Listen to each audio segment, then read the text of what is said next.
Bueno, ahorita le paso a usted el hospedador. Muchas gracias. Vale, entonces tengan todos muy buenas noches. Esta sería la última reunión que sostendríamos con ustedes y vamos a defender en los grupos. Vamos a tener un aproximado de 15 a 20 minutos por grupo, la defensa.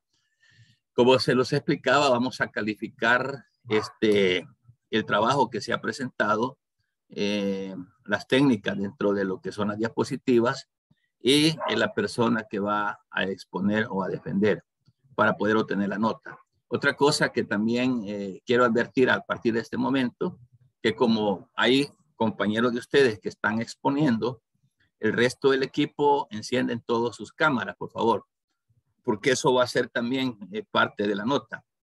El que no encienda la cámara, lógicamente, pues no va a tener la misma nota que los demás y eso les puede afectar.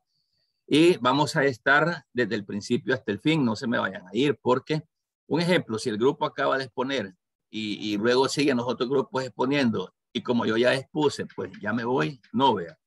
Todos vamos a terminar porque esta es una evaluación de parcial. Entonces todos vamos a cerrar hasta que terminemos con todas las exposiciones.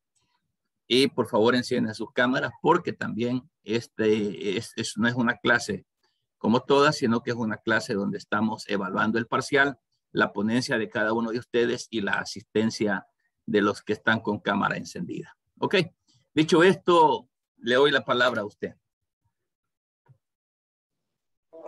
Buenas noches, licenciada y compañeros presentes. Nosotros somos el grupo número 2 y nuestro tema es impuestos y tasas. Nuestro grupo está conformado por Brandon Efraín López, Andrés Jafet García y mi persona Miriam Isel Monterrosa. Siguiente.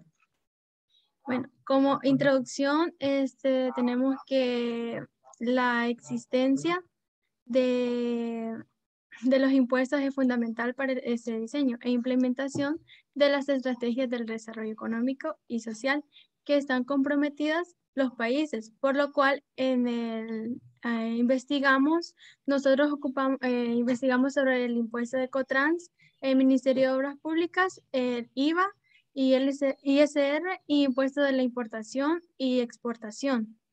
Siguiente. Como objetivo tenemos el objetivo general, que es conocer el impacto que generan los diferentes tipos de impuestos a fin de determinar el efecto positivo o negativo que causan en el país. Y como objetivos específicos, como número 1 tenemos identificar las diversas fuentes tributarias de financiación de los bienes y servicios públicos y identificar las implicaciones para el desarrollo del país que tienen la invasión de impuestos. Bueno, como les decía, nosotros vamos a hablar sobre Ecotrans, IVA, ISR, importancia y exportación. Para dar un término general, voy a hablar sobre el significado del impuesto, que el impuesto es un atributo o una carga que las personas están obligadas a pagar a alguna organización, gobierno o rey, etc., sin que exista una contraprestación directa. Esto es sin que le entregue o asegure un beneficio directo por su pago. Siguiente. Bueno, ahora está como primer impuesto que vamos a hablar es el Ecotrans, que significa contribución especial para el transporte. La importancia de es que, bueno, fue creada con el propósito de proteger la economía familiar de las personas que hacen uso del transporte público de los pasajeros y también como un apoyo a los empresarios que tienen transporte colectivo de pasajeros. Y también es necesario mantener inalterado en los niveles actuales del costo del pasaje de autobús y microbús por medio de una compensación al sector de transporte, el incremento de combustible. De no otorgarse esta contribución, la población sería grandemente afectada.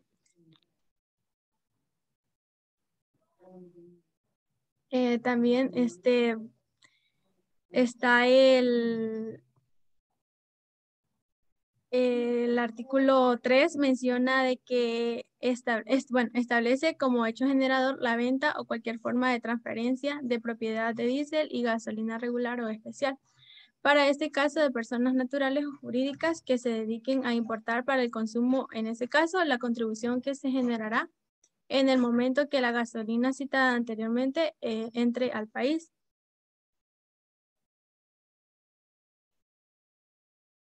Bueno, en este tenemos definiciones y también, bueno, artículos que mencionan sobre nuestro tema. También está el sujeto pasivo, que se menciona el artículo 4 de la ley, define que serán los agentes retenedores, los sujetos pasivos, pudiendo actuar en calidad de personas naturales o jurídicas que importen o refinen diésel, gasolina. También está la base imponible, que pues el valor agregado de la contribución especial para la estabilización de las tarifas de transporte colectivo. Será de 10 centavos de dólar de los Estados Unidos de América por galón de diésel, gasolina regular o especial. Eso lo menciona en el determinado artículo 3 del inciso 3 de la ley del COTRANS. También está la liquidación del impuesto, que también lo menciona en el artículo 4 de esta misma ley, que dice que el impuesto se paga mediante recibo único de ingresos al Ministerio de Hacienda dentro de los 5 días hábiles, posteriores al cierre del mes en que se efectúa la venta determinada. También está el existente del pago, que esos serán excluidos de los recursos, el servicio de transporte de oferta libre de personal escolar, calificado por el viceministro de Transporte, para que las personas naturales o jurídicas con que se concesionara gocen de este beneficio. Siguiente. Bueno, ahora tenemos del Ministerio de Economía. Bueno, ahora están actualizaron lo de la gasolina y este valor ya está agregado, esos precios de referencia incluyen ya los impuestos de ley vigente, como lo que estamos mencionando, que ya lo del COTRANS, que queda sí, anterior, que pues están vigentes del 2 al 15 de noviembre de este año, que pues ya sabemos, ¿verdad? Que ya vemos el aumento que se le ha dado a la gasolina. Siguiente. Y ahí está el Ministerio de Obras Públicas. Este Ministerio de Obras Públicas es una institución estatal que opera principalmente en el sector de infraestructura vial y fue creado bajo la Decreto Legislativo de 1917, bajo el nombre de Ministerio de Fomento, Obras Públicas. El Ministerio de Obras Públicas desarrolla además una amplia estrategia de recuperación y mejora de la red vial del país, donde la más beneficiada es la población de la zona rural, pues durante la década de los gobiernos, pues ya que no se preocupan por mejorar la situación de los más vulnerables. Bien. Vamos a mencionar algunos pagos que son el pago de incremento del precio del contrato por inducción del propietario al error en las condiciones técnicas de la licitación. Estas están relacionadas con las excavaciones del material orgánico y en roca no prevista, así como el incremento del volumen de excavación para evitar el acarreo de material préstamo. El monto de este reclamo asciende a la cantidad de $2.098.593 de los Estados Unidos de América, con 49 centavos de dólar, más el impuesto a la transferencia de los bienes, muebles y a la prestación del servicio IVA. También está el pago del sobreprecio del contrato por atrasos imputables al propietario en la liberación del derecho de la vía ocupando por las comunidades Las Palmeras, El Tanque y Las Margaritas, que están relacionadas con el incremento de los acarreos y desalojos. También está el pago de los costos asociados a las prórrogas del plazo contractual otorgadas por el por el Ministerio de Obras Públicas UDU para la finalización de las obras, debido a que las causas de estas no son imputables al contratista. Bueno, este monto de este reclamo asciende a la cantidad de $2,888 y más el impuesto a la transferencia de bienes muebles y a la prestación de servicios, que el IVA. También está el pago de obra adicional no considerada en los alcances del contrato, relativa en la reparación de viviendas colindantes debido a la construcción del muro. El monto de este reclamo asciende a la cantidad de $379,600. También está el pago de los perjuicios y ocasiones al contratista con base en los artículos 1427 y 1428 y 1430 del Código Civil, por el pago tardío de las estimaciones de obras correspondientes a los meses 6, 12, 3, 14 y 15 y 16. Estos daños y perjuicios se limitan a la suma resultante de aplicar al monto de una estimación de interés legal mercantil del 12%. También está el pago del financiamiento de la obra ejecutada por el contratista, el pago de lucro cesante por inmovilización del personal y equipo, para cumplir con el objetivo contractual, así como por indisponibilidad de la utilidad prevista debido a las prórrogas contractuales no imputables al socio contratista. También el pago de los honorarios y gastos que por causa no imputables a él no ha incurrido o incurra el socio contratista para la recuperación de las cantidades adeudadas por el Ministerio de Obras Públicas, Transporte y de Vivienda y de Desarrollo Urbano. Bien. Ahora vamos a hablar sobre el IVA. Pues el IVA es el impuesto sobre el valor añadido o impuesto al valor agregado, que este es un impuesto indirecto sobre el consumo que grava las entregas de bienes y las prestaciones de servicio. Su importancia es que los contribuyentes inscritos en el IVA están obligados a cumplir sus prestaciones tributarias y deberán pagar a la administración tributaria la cantidad del 13% sobre la base imponible de los diferentes hechos generadores del impuesto. Estas declaraciones tienen como fin controlar las actividades de comercio y a través de las cuales el Estado obtiene fondos para cumplir sus diferentes obligaciones. Según el artículo 93 de la Ley de Transferencia de Bienes Muebles y la Prestación de Servicios, esta establece que la declaración del impuesto al valor agregado tendrá un periodo tributario de un mes calendario, donde los contribuyentes o los responsables del impuesto deberán presentar mensualmente una declaración jurada, dejando constancia tanto del débito fiscal mensual como del crédito fiscal del mismo periodo y los remanentes de ese periodo tributarios anteriores. El contribuyente o responsables deberán reducir o restar el crédito fiscal al débito fiscal. El resultado obtenido es el impuesto a pagar. También en caso de que el IVA sea mayor que el IVA débito, el remanente se traspasa al periodo de imposición siguiente o a los sucesivos. También el artículo 94 de la declaración jurada incluirá el pago y deberá ser presentada en la Dirección General de los Impuestos Internos. Bien. Siguiente. Muchas gracias. Buenas noches. Ahora, mi nombre es Andrés García. Yo les voy a hablar sobre la renta. Siguiente diapositiva, por favor.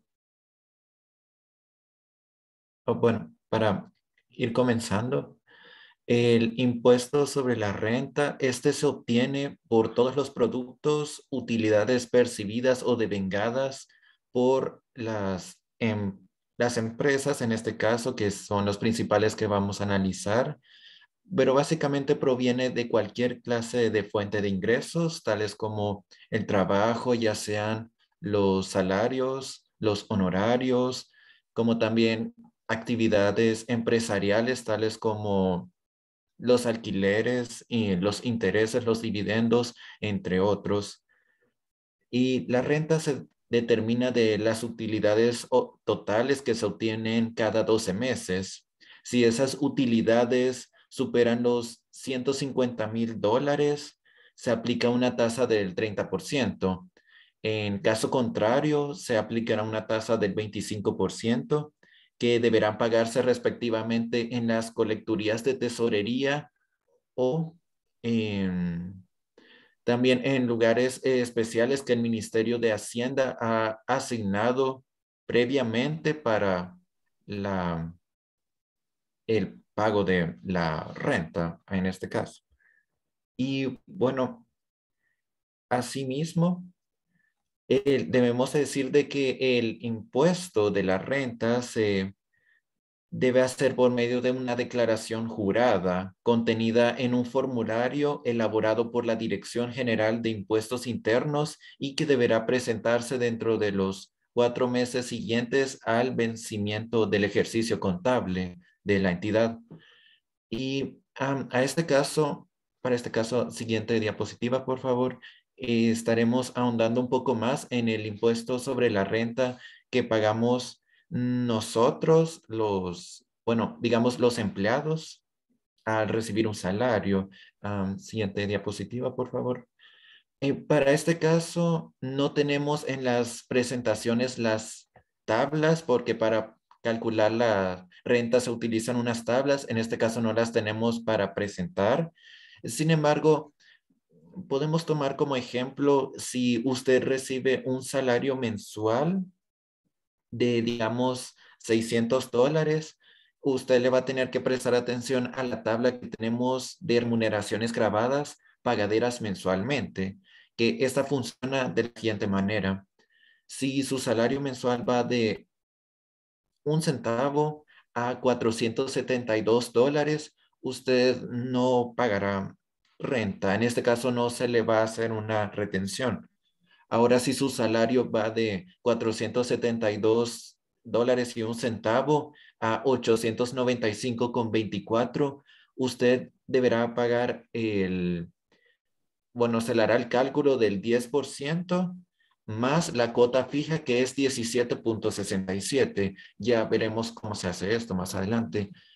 En caso de que usted reciba 895.25 hasta $2,038.10, a usted se le aplicará el 10% y la cuota fija de $60. Ahora, si su pago mensual es de más de $2,038, se le estaría aplicando el 30% más la cuota fija de 288.57. Para poner un ejemplo, si usted recibe mensualmente $600, es su salario base, lo primero que tiene que hacer es restarle el seguro social y la AFP, que quedarían unos $538 aproximadamente.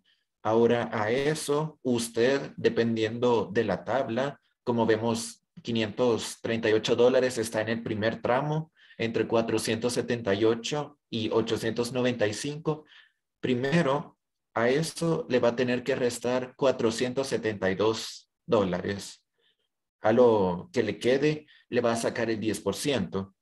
Y a ese resultado le va a sumar la cuota fija, que es de 17.67.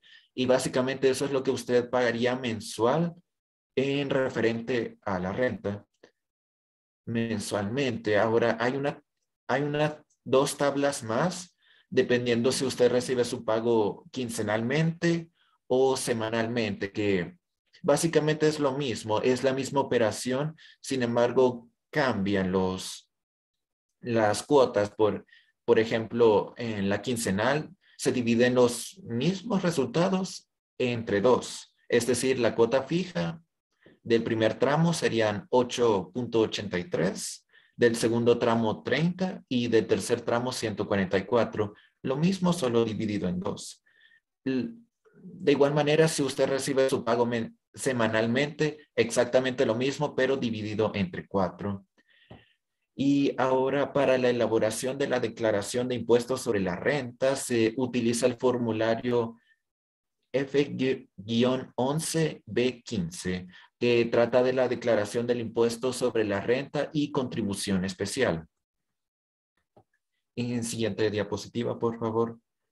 Ahora hablaremos un poco de los impuestos de importación y exportación. Siguiente, por favor. Las importaciones de bienes y servicios en El Salvador están sujetas al pago de varios impuestos. En primer lugar, tenemos el derecho arancelario a la importación, denominado DAI. Bueno, el monto que se debe de pagar por el DAI varía considerablemente dependiendo del producto que se está importando. Va desde el 0% hasta el 40%. Y bueno, a continuación vamos a hacer un desglose muy breve del tipo de productos y el porcentaje de derecho arancelario que irían pagando. Por ejemplo, para empezar, el tipo de productos que pagan desde del 0% hasta el 5%, tenemos animales vivos, tales como las mascotas o los reproductores de raza pura, los granos o semillas para la siembra, combustibles, algunos gases, los metales, vitaminas, medicamentos, vacunas, colorantes, tintas, reactivos, alambres, herramientas, entre otros, muchos más. Los que pagan un derecho arancelario del 5% hasta el 15%, tenemos las carnes, las frutas, las verduras, cereales, grasas, aceites, extractos, jugos, hortalizas, cemento, cal, productos tales como los perfumes, los cosméticos, las velas, los adhesivos, entre otros. Ahora, el tipo de productos que pagan un derecho arancelario del 20% está la crema de leche, las bebidas fermentadas, tales como las cervezas, las tricimotos y cuatrimotos, que son vehículos motorizados. Los productos que pagan 25% están los vehículos usados o nuevos, dependiendo del cilindraje y sus características. Ahora los que van de 30% son ya los vehículos con motores superiores a los 2,000 caballos de fuerza, los cigarrillos, los licores, la ginebra, la carne deshuesada, las pastas lácteas, entre otros, incluyendo las armas de fuego, pagarían el 30% de derecho arancelario. Y bueno, ya de derecho arancelario del 40% tenemos el alcohol y el aguardiente desnaturalizado. Así como también en caso muy especial el arroz, el queso, el azúcar, yogurt y los jamones. Siguiente, por favor. Ahora, el derecho ISAN. Este es un impuesto federal que administra el Estado y que se encuentra contemplado en la ley del impuesto sobre automóviles nuevos. Es decir, se aplican para automóviles nuevos que ingresan al país.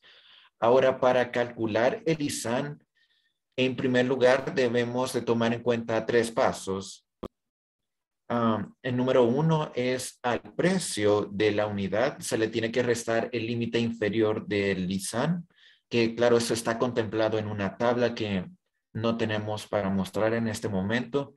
A ese resultado se le tiene que aplicar una tasa determinada y finalmente al monto resultante se le suma la cuota final establecida y ambos conforman el importe calculado para el ISAN de cada unidad, básicamente. Y bueno, siguiente, por favor. Finalmente, de impuestos de importación tenemos el llamado FOB. Este es para sus siglas en inglés Free on Board. Es un impuesto exclusivo para el transporte marítimo y significa que el vendedor debe cargar las mercancías en el barco escogido por el comprador. Es del 1.25% para mercancías que provengan de la región centroamericana y de 1.5% si los bienes son de afuera de la región. Y ahora hablando un poco sobre los impuestos de exportación, cabe decir de como regla general, las exportaciones están exentas del pago de impuestos de cualquier tipo. Esto dependiendo, claro, de el tipo de mercancías que se va a exportar.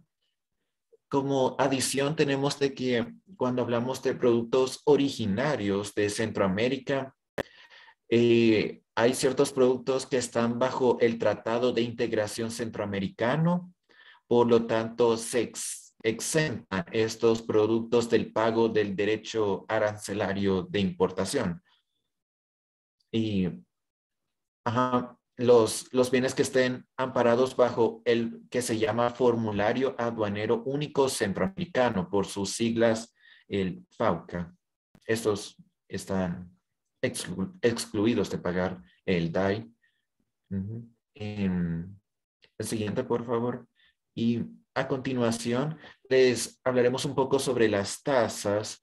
Bueno, la tasa, por así decirlo, es la cuantía económica que debe desembolsar una persona por el uso privativo de un servicio que se encuentra bajo dominio del Estado.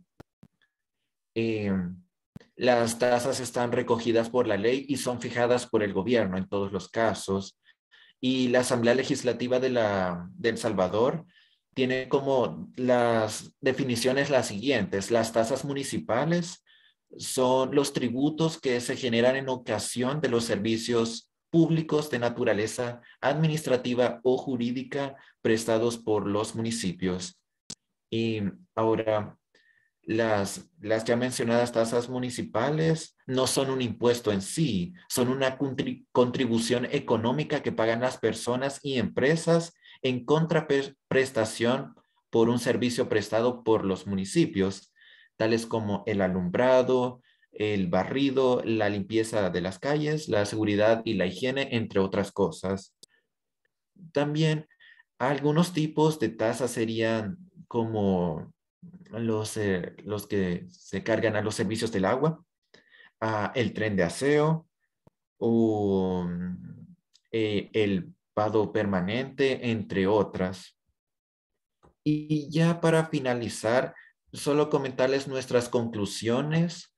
Podemos concluir que los impuestos son los pagos sin contraprestación que hacemos al gobierno, generalmente esperando algo a cambio de manera indirecta, como una mejora de las infraestructuras de la ciudad, así también como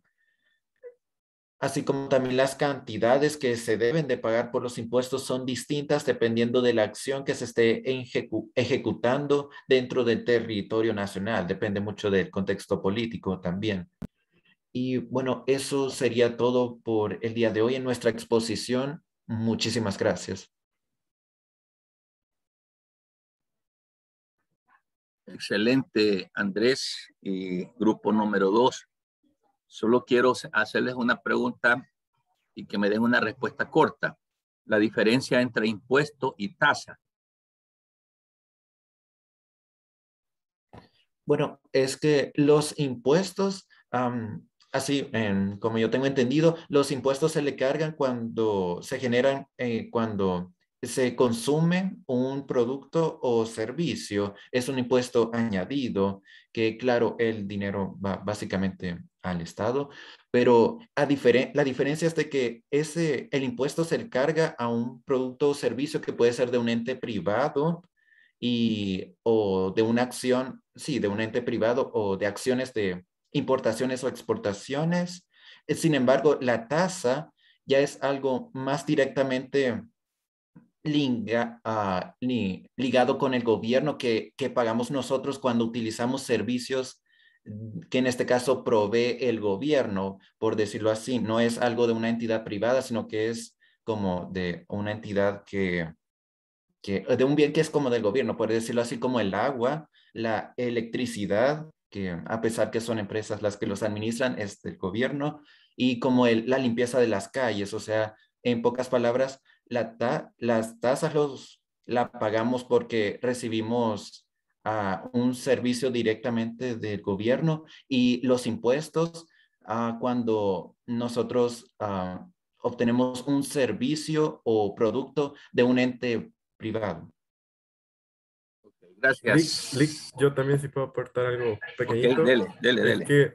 que los impuestos son, como dijo la compañera, cantidades de dinero que nosotros aportamos para los financiamientos de los proyectos del Estado, pero estos proyectos no son para nosotros directamente, sino que son de forma generalizada, en son del bien común. En cambio, las tasas son pagos que nosotros como personas o como empresas realizamos y que sí recibimos un servicio inmediato al momento de que nosotros los pagamos, como el alumbrado y el tren de aseo, por ejemplo. Sí, correcto. La respuesta es propia, está bien, lo felicito. Esa es la diferencia entre tasa e impuesto. Qué bueno. Gracias, jóvenes. Este es el grupo número 2, que creo que está compuesto por Brando. ¿Sí? Ajá, Brandon, correcto. Brandon López, Andrés Jeffrey López, García Orellana y Miriam Lisset Monterrosa Rivera. Lisset Monterrosa, correcto. Y Andrés García. Sí. Solo los 3. Correcto. Va, excelente. Sería el grupo número 2.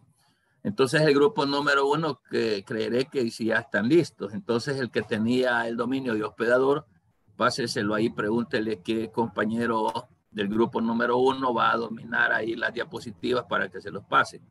Quiero acordarles, jóvenes, para evitarme después reclamos, que los que no tienen la cámara encendida es como los que no vinieron a la evaluación de este día. Así de fácil, ¿verdad?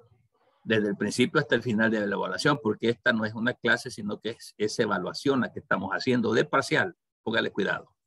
Bien, démosle ahí. ¿A quién le transfiero? ¿A quién? Perdón. A Jesús. A Jesús Chávez.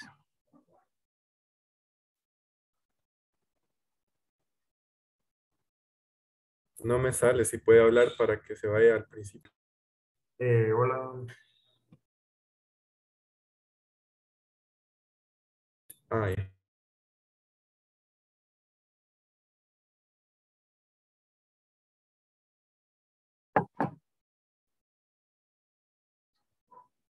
No veo dónde detener la grabación.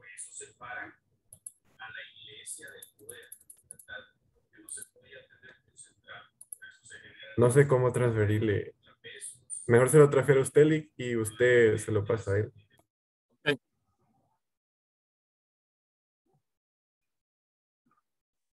Perfecto. Aquí estamos. A Jesús Chávez, vean. Sí.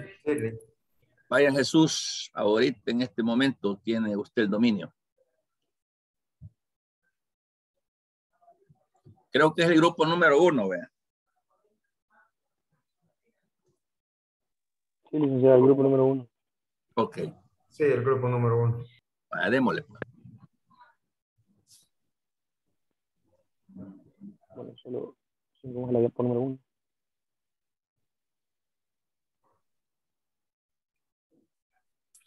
Bueno, buenas noches, licenciados y compañeros acá presentes. Él es el grupo número 1, conformado por Beatriz, Verónica, Jesús y personas. Nos ha tocado hablar sobre el derecho tributario. En ese momento vamos a empezar a explicar un poco sobre qué es el derecho tributario. Siguiente diapo. Bueno, como introducción tenemos acá que el derecho tributario es una parte del derecho que ya se encarga de estudiar la relación jurídica tributaria en el Estado y los contribuyentes y todas las situaciones del que se derivan. pero como un poco más de explicación, en mi trabajo nosotros vamos a, a dar a conocer como públicos en El Salvador. Sabes que se evaluar los temas más importantes, como el sistema de los ingresos y gastos del Estado que se tienen que manejar y cuáles son los que se tienen que distribuir a todos los sectores que dependen de este mismo, el derecho tributario. Básicamente, el objetivo principal de nuestra investigación es dar a conocer qué tan eficaces son los tributos, como fuente de ingreso público para el Estado salvadoreño en este caso. Es de suma importancia saber que entre las distintas especialidades del derecho, el que contribuye a una de las ramas de mayor importancia práctica es el derecho tributario. A nadie escapa que este es un fenómeno de tributación ha sido y sigue siendo motivo constante de preocupación para todos los contribuyentes. ¿Debido a qué? Se debe a las implicaciones económicas que se derivan de dicho fenómeno. Por eso vamos a hacer énfasis en el Código Tributario de la República de El Salvador, que básicamente contiene en el conjunto los principios y normas jurídicas que son aplicables a todos los tributos internos del país, que están legalmente bajo la competencia jurídica de la administración tributaria. Dado en que el rector de la administración tributaria salvadoreño es para nosotros en lo que nos basamos es el Ministerio de Hacienda. Estos principios y normas jurídicas son aplicables a las relaciones jurídicas de carácter tributario que se originan en tributos impuestos legalmente por la administración tributaria. Considerando los tributos son aquellos ingresos que se clasifican como impuestos, tasas y contribuciones especiales que obtiene el Estado. Mediante el ejercicio de su poder de imperio en el desarrollo de esta investigación, vamos básicamente a dar a conocer la importancia y contenido de cada uno de ellos, para lograr hacer un análisis del tema y ver si son eficaces como ingresos públicos percibidos del Estado salvadoreño. Ese va a ser el propósito de nuestro trabajo. En dicho modo, se puede decir que podemos definir el derecho tributario como la rama del derecho financiero que se propone estudiar el aspecto jurídico de la tributación en sus diversas manifestaciones como actividades del Estado. Ahí tenemos, ¿qué es el derecho tributario? El derecho tributario es la expresión de derecho tributario, se desprende de la forma jurídica como en la interpretación del hecho generador de la obligación tributaria. Deja actos de voluntad y los contribuyentes y se apoya en la valoración de redes siempre y cuando en la ley no se manifieste lo contrario. Siguiente diapositiva. Bueno, eso está donde. La norma tributaria. Bueno, nosotros en realidad, en nuestro país, la norma tributaria no tenemos básicamente una disposición general que precise la fuente de nuestro derecho tributario, ni tampoco su jerarquía.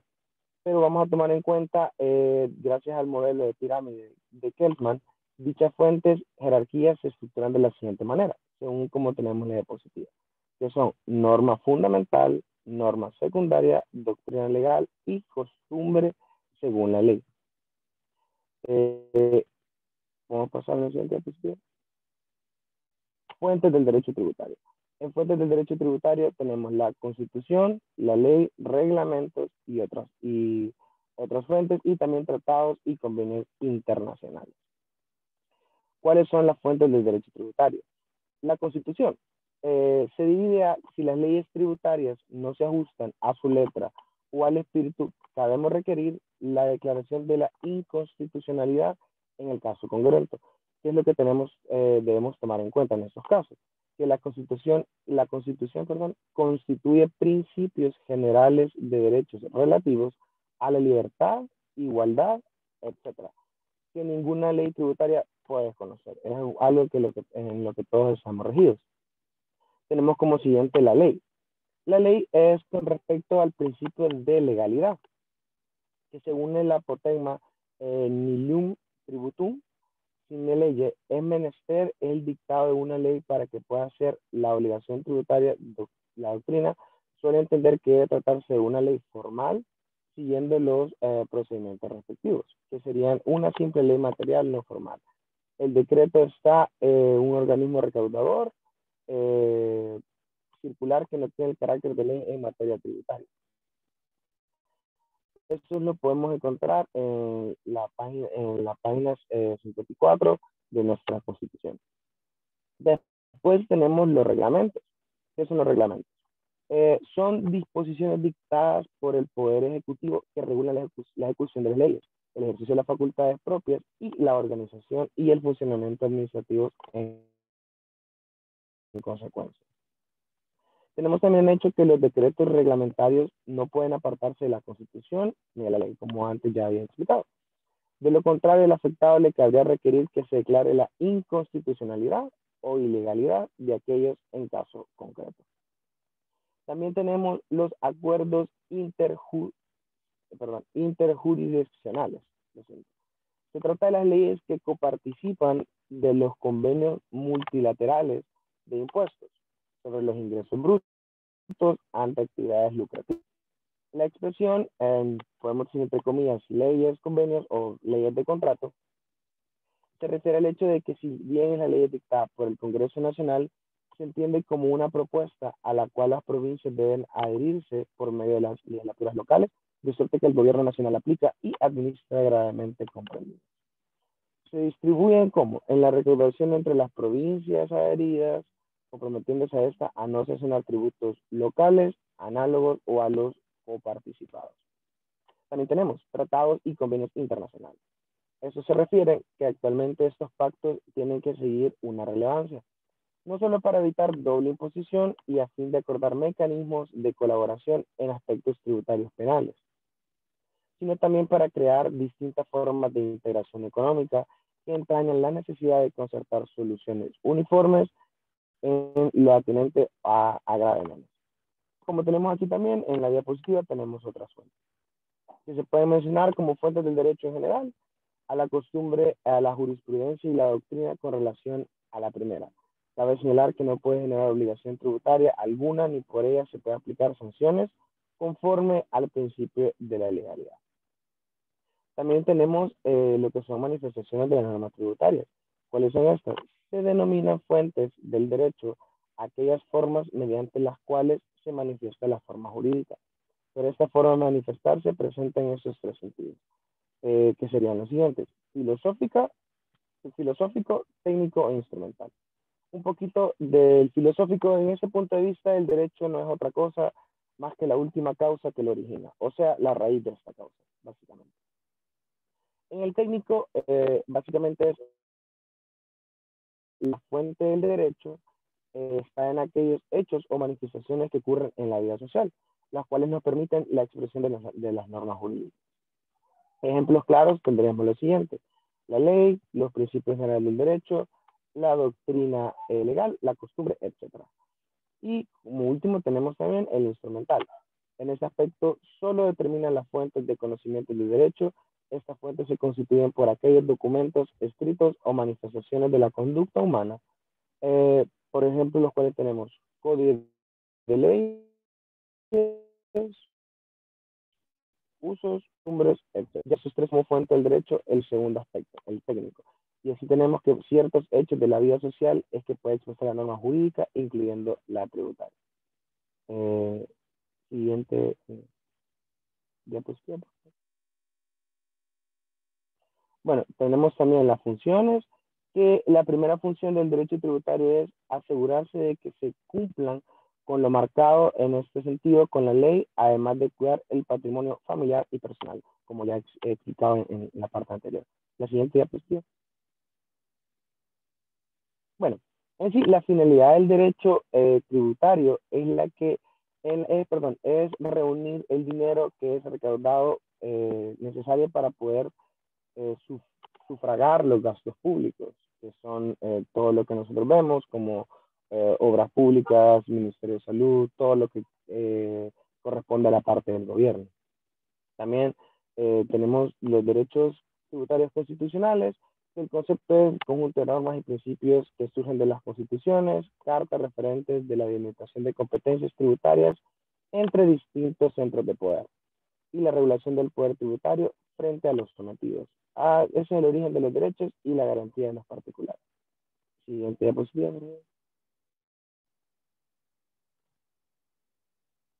Tenemos los Tipos de derechos tributarios. Derecho tributario aduanero, derecho tributario administrativo, constitucional tributario, derecho tributario formal, derecho materiario y derecho internacional tributario, derecho procesal tributario. Siguiente diapositiva.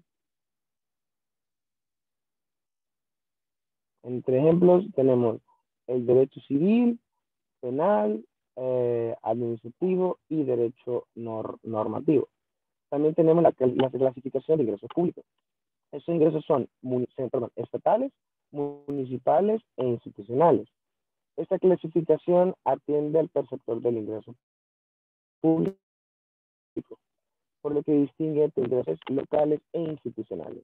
Los ingresos de hacienda pública y estatal comprenden todos los procedentes de los derechos de contenido económico cuyo titular es el Estado. Los ingresos de hacienda pública, tenemos que la hacienda pública municipal comprende los bienes, ingresos y obligaciones del municipio. Los ingresos de hacienda pública son institucionales y comprenden bienes e ingresos obtenidos por las instituciones en los términos autorizados por la ley. También tenemos otros ingresos que serían originarios y derivados.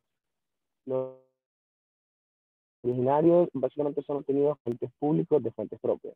Y los derivados se trata de entes públicos que procuran contribuciones procedentes mediante otras fuentes, que son aquellas que el Estado recibe de los particulares. Es decir, no provienen de su patrimonio para obtener estos ingresos. El Estado interviene coactivamente en la actividad económica de los particulares, obligándolos a contribuir financiamiento del gasto a través del pago. Siguiente diapositiva, por favor. Bueno, en conclusión, básicamente tenemos acá a todo lo que hemos explicado, básicamente finalizar el trabajo de investigación a los tributos que tienen como ingreso público para el Estado salvadoreño, se hace la siguiente conclusión.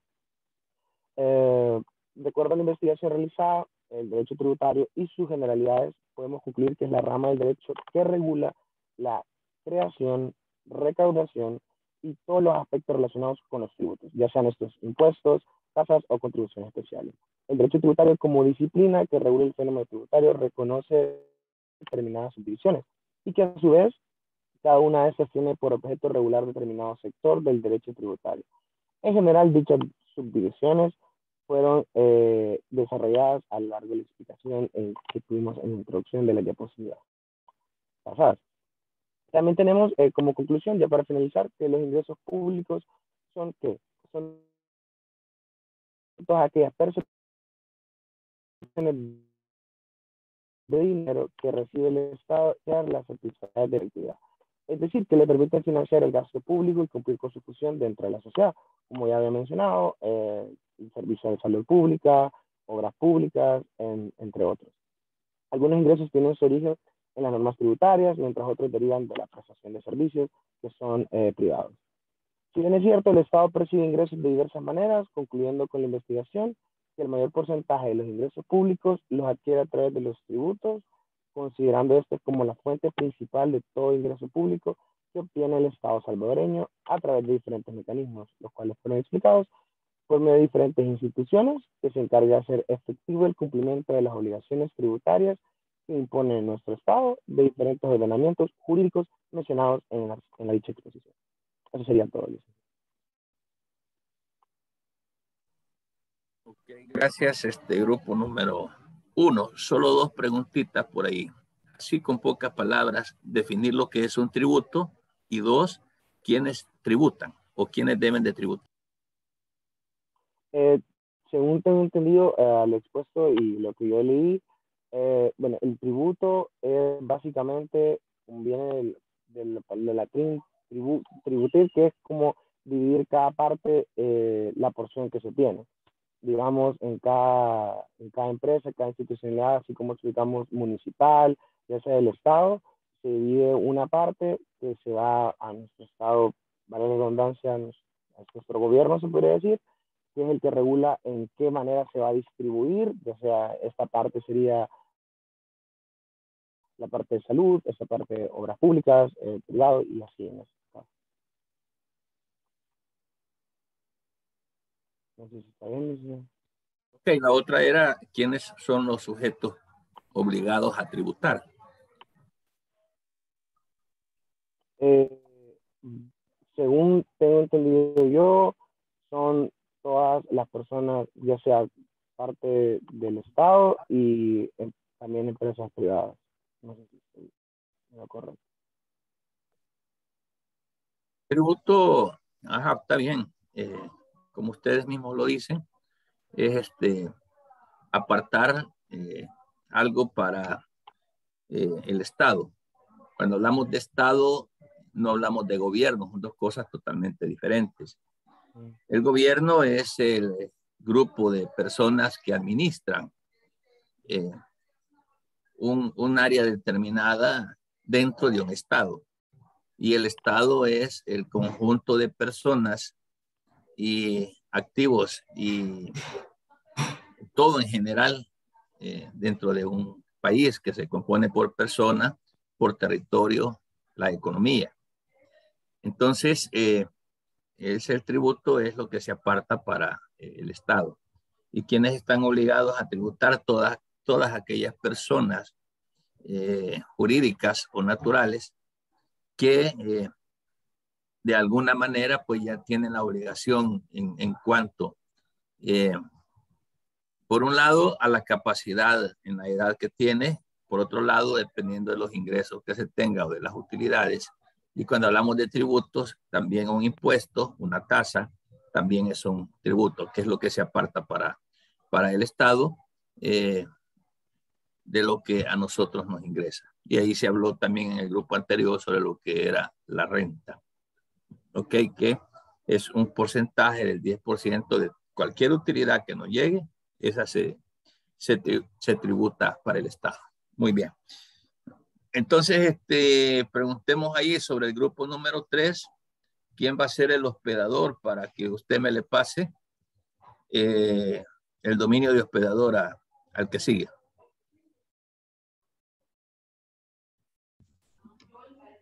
Licenciado, ¿se acuerda que yo soy el grupo 3, solamente que somos el que me dijo que nos iba a dejar de último porque quien va a exponer conmigo todavía está trabajando? Grupo 4. Pero, Va, sí, entonces, pasemos al grupo 4 y al grupo 3 lo dejamos por último. No sé quién del grupo 4 va a mover las diapositivas para que le pasemos el hospedador al grupo número 4.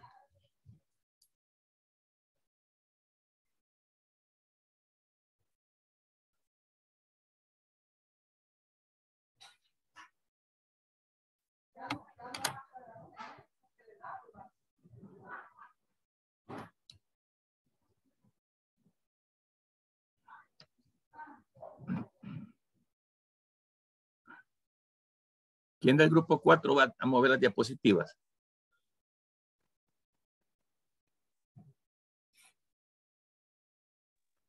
a Rebeca Kies. A Rebeca. Sí. Pasémosle el hospedador a Rebeca entonces.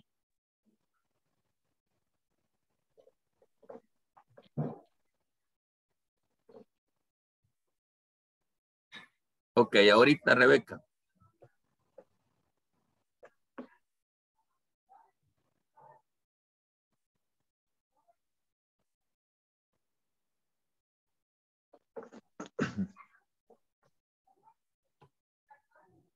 Bueno, primero no sé si se me escucha bien, Lick. Solo me confirma, por excelente. Muchas gracias. Bueno, buenas noches a todos. Hoy tengo el placer de poder dirigirme a todos ustedes para poder presentar un tema importante, que creo que es importante que nosotros conozcamos, que es el impuesto sobre la renta. Pues mi grupo está conformado por Ángela Escalante, Rebeca Kier y yo, mi persona, perdón, Diego Jiménez. Siguiente, por favor.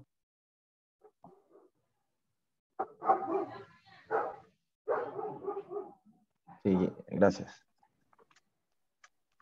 En el caso, bueno, introduciendo un poco, como les decía, vamos a hablar un poco del código de trabajo. Lo que vamos a exponer es todo este impuesto de la renta, lo vamos a desglosar un poco desde los impuestos, un poco de la historia, hasta adentrarnos un poco más en cuanto a cómo se calcula, quiénes son los que están, qué personas son las que están obligadas a declarar la renta, etcétera. Todo lo que vamos a ver adelante. Siguiente, por favor.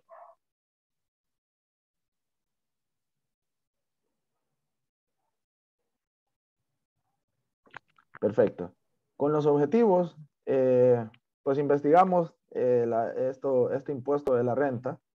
Queremos dar a conocer estos conceptos, todos los conceptos, como les decía anteriormente, vamos a irlos desglosando de a poco y para que analicemos también este impuesto. Describir un poco la tabla que anteriormente habían mencionado los compañeros. Siguiente, por favor. Ok, entrando un poco en materia, ya entrando en esto del impuesto, les mencionaba que es importante, creo que es importante para reforzar todo lo anterior hablado con los compañeros que anteriormente hablaron, conocer o saber por lo menos qué es un impuesto como tal. En la mayoría de legislaciones los impuestos surgen exclusivamente por la potestad tributaria del Estado, el que se constituye en el acreedor. Generalmente los impuestos son cargas obligatorias para las personas y empresas. Un principio rector denominado capacidad contributiva sugiere que quienes más tienen deben aportar en mayor medida al financiamiento estatal para consagrar el principio constitucional de equidad y el principio social de libertad. Este es un concepto de impuesto donde se hablaba del 10%, más adelante lo vamos a ver, pero se hablaba del 10% anteriormente, este 10% es en base a lo que se gana. Vamos a verlo en la tabla. Entonces, los que más ganan, claramente, como nos dice el concepto, pues ese 10% va aumentando. No es lo mismo el 10% de 500, de un salario de 500, que de un salario de $3,000. Entonces, el que más, ahí se cumple lo que dice el concepto, que el que más gana, pues debe aportar en mayor medida, mediante este impuesto al Estado. Sabiendo que es el impuesto, sabiendo que es el impuesto como tal, como concepto, también es importante saber que este concepto, estos impuestos no son como nosotros pensamos muchas veces y satanizamos los impuestos y decimos que esto es por un gobierno u otro gobierno, por un partido u otro partido. Este sistema de impuestos viene de años antes de Cristo. El primer sistema de impuesto conocido fue el del Antiguo Egipto. Fue alrededor del 3000 al 2800 antes de Cristo. Las formas de impuestos más antiguas y más extendidas fueron el corbee y el diezmo. Creo que el diezmo es un poco más popular y ya lo hemos escuchado, ¿verdad? Es el 10% de algo. Pero nosotros lo asociamos más que todo religioso, ¿verdad? El diezmo que se entrega en las iglesias y eso es lo más conocido. Pero el corbee era el impuesto entregado por un trabajo forzoso, proporcionado, es este trabajo forzoso proporcionado al Estado por campesinos, demasiado pobres para pagar otras formas de impuestos. Entonces, este corbee es de los sistemas de impuestos más antiguos que hay. Entonces, donde los campesinos no podían pagar, no tenían una manera de pagar con la moneda de ese tiempo o de otra manera más que con un trabajo forzoso. Fue de aquellos trabajos que no se querían hacer.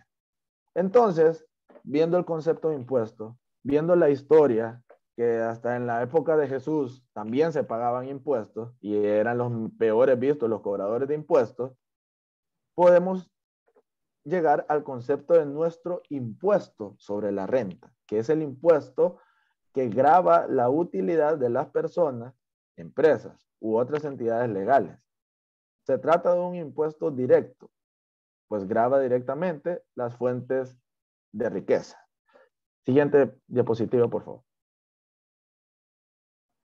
Perfecto. Bueno, antes de entrar a este decreto legislativo número 134, fue un decreto que nosotros investigamos para poder un poquito profundizar de este impuesto de la renta.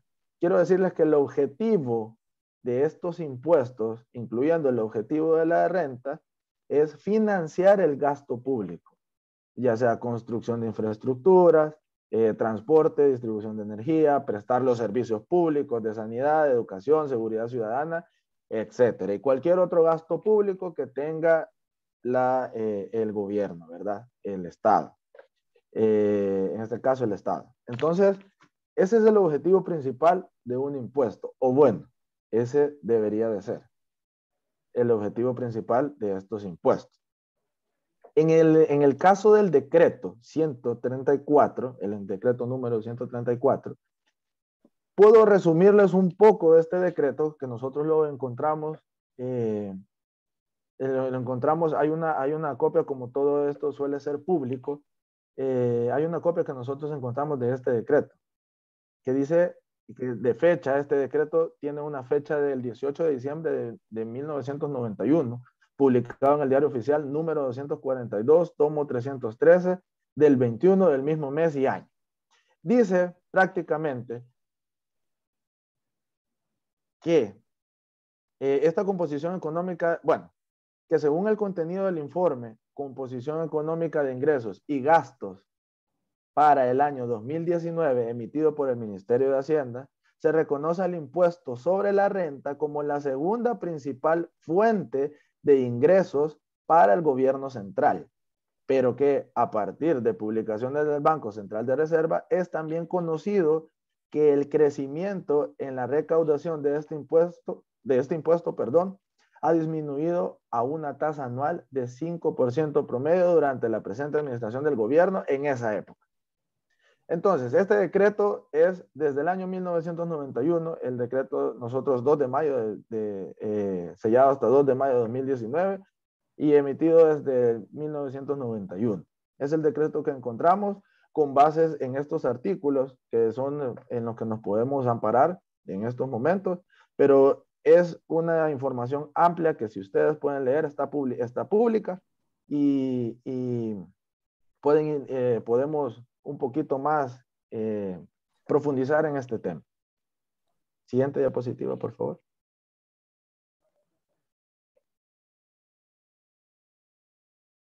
Hablando de las generalidades.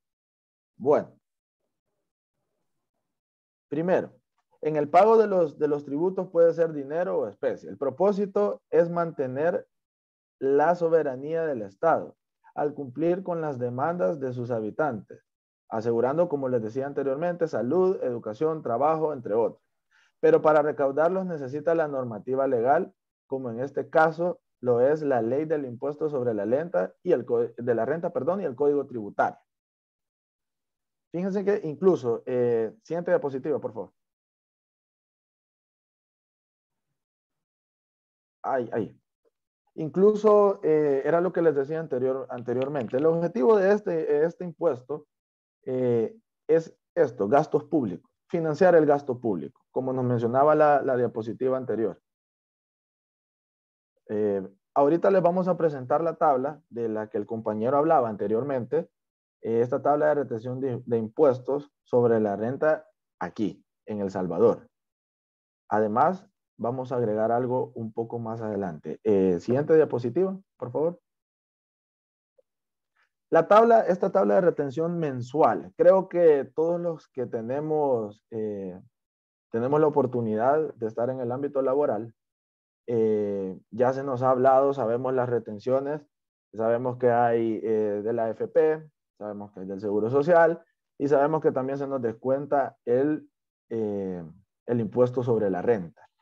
Usted puede escuchar, todos ustedes en algún momento van a escuchar como opinión popular que la renta no se te va a quitar si no es más de $500. Sí y no. Aquí tenemos la tabla. Hasta desde los 1 centavo, ¿verdad? Hasta 487.60. Si usted se fija, no hay retención en esta tabla que nosotros conocemos. Hay retención desde los 487.61. Es decir, sí y no, lo que decían, si aproximamos a $500, pues obviamente en $500 sí hay retención porque $13 antes de los $500, ya hay retención. Obviamente, a partir de los 500, pues ya es. Pero no es a partir de los $500, sino es a partir de los 487.61. Hay una retención del 10%, que este 10% es la retención que representa el impuesto sobre la renta. Es decir, usted gana $500, el 10% de esos $500 van en concepto de renta, se declaran en concepto de renta. Siguiente tabla, por favor. Y aquí está la tabla de retención mensual. Siguiente diapositiva, por favor. Aquí está la tabla de retención quincenal, que viene siendo lo mismo, solo un poco se desglosa. Siguiente diapositiva, por favor. Y la tabla de retención semanal. Siguiente, por favor.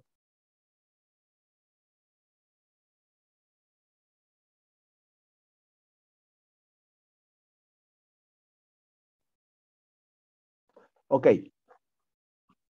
Lo vamos a ver un poquito, o lo voy a mencionar un poquito más adelante, pero aprovechando la tabla de retención para contribuyentes, cuando usted se asocia en Hacienda, usted va como persona jurídica, puede ir como sociedad o como contribuyente. Pues como contribuyente, también usted debe ya usted se le hace el descuento sobre el impuesto de la renta a partir de los $4,064.01.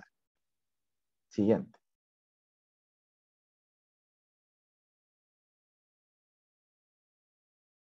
Ok, en el caso de la persona jurídica, aquí vamos a agregar un poco al cálculo de este impuesto.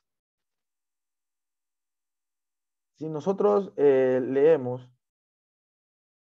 en la ley sobre el impuesto, en la ley de impuestos sobre la renta, además de la persona jurídica, está la persona natural en el artículo 34. Las personas naturales domiciliadas calcularán el impuesto aplicado a la renta neta o imponible que resulte, en la tabla del artículo 37, que es la tabla que habíamos visto anteriormente.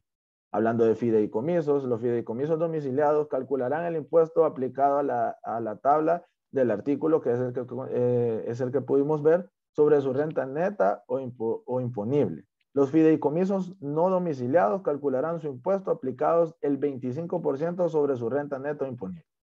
Hablando también de fideicomisos, además de la persona jurídica, también estos fideicomisos aplicarán para la renta. Sucesiones también aplica para la renta. Y en el caso de los fideicomisos, en el caso de las personas jurídicas, uniones de personas, sociedades, como les mencionaba, irregulares o de hecho domiciliadas o no, como mencionábamos también ahorita, calcularán su impuesto aplicado a su renta imponible la tasa del 30%.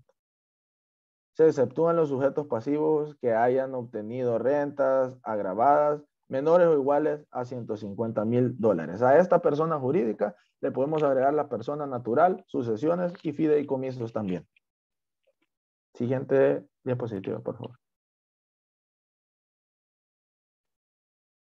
Para poder reforzar en los artículos que nos amparamos, está el artículo 5 de la Ley de Impuestos sobre la Renta, artículo 48 del mismo, y el artículo 139 y 140 del Código Tributario que también mencionamos anteriormente, que estaba amparado este impuesto. Siguiente, por favor. Aquí presentamos nosotros, como les decía, íbamos a profundizar bastante en este impuesto y presentábamos también las maneras o las formas que usted tiene para poder elaborar su declaración. Ya como pueden ver, es tarjeta de la del NIT, la constancia extendida por el pagador, los comprobantes sobre donaciones, que ya vamos a hablar un poquito más de eso, el balance general y el estado de resultados, la declaración sobre elaborar exclusivamente, la declaración debe elaborarse exclusivamente en dólares de los Estados Unidos de América, ya que es nuestra moneda oficial ahora. Siguiente, por favor.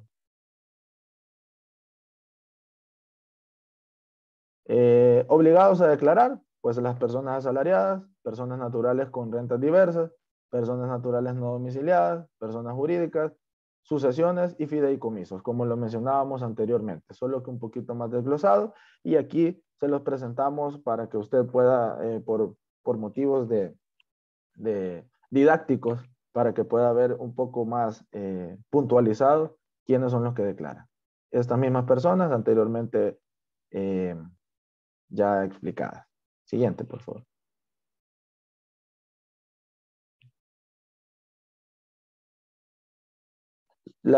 Bueno, en este caso la obligación de presentar balance general y estados de resultados. Fíjense que aquí quiero agregar un poquito más. En este caso,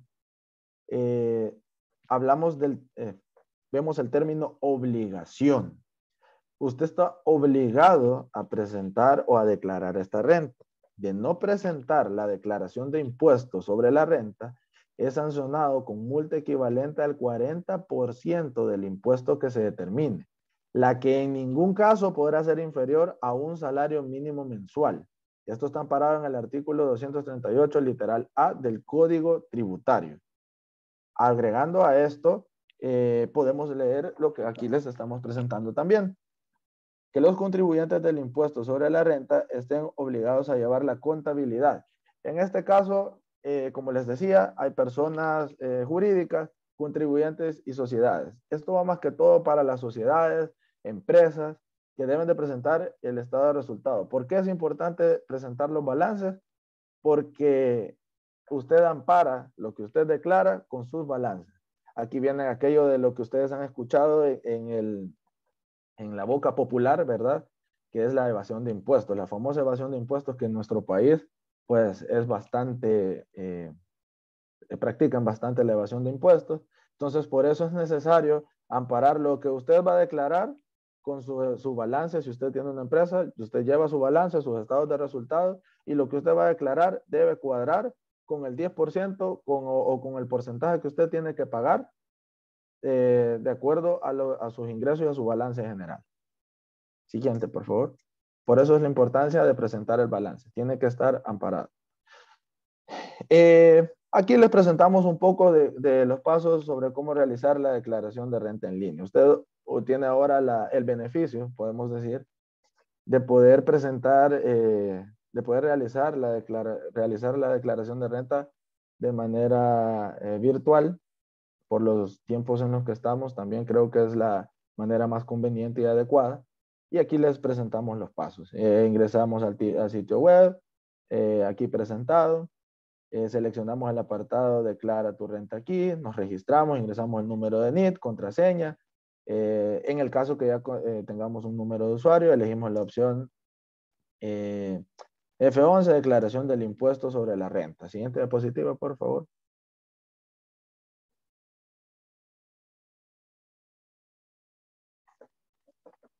Los otros pasos son leer las consideraciones que se nos presentan, verificar que los ingresos coincidan con sus constancias, que era más o menos lo que le decía en el caso de las empresas, y su declaración presenta devolución, elija que se le deposite, y así todos los pasos con los que usted puede hacer en línea, hoy que tiene ese beneficio. Siguiente, por favor.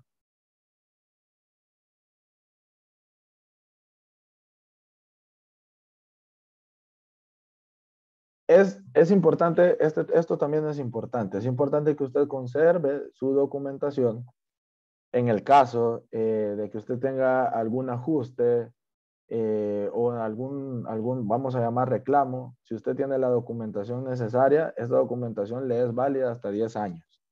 Es necesario que usted guarde esta documentación para que usted pueda realizar su trámite amparado en la ley, en los artículos 147, en los artículos 33 de la Ley de Impuestos sobre la Renta. Siguiente, por favor.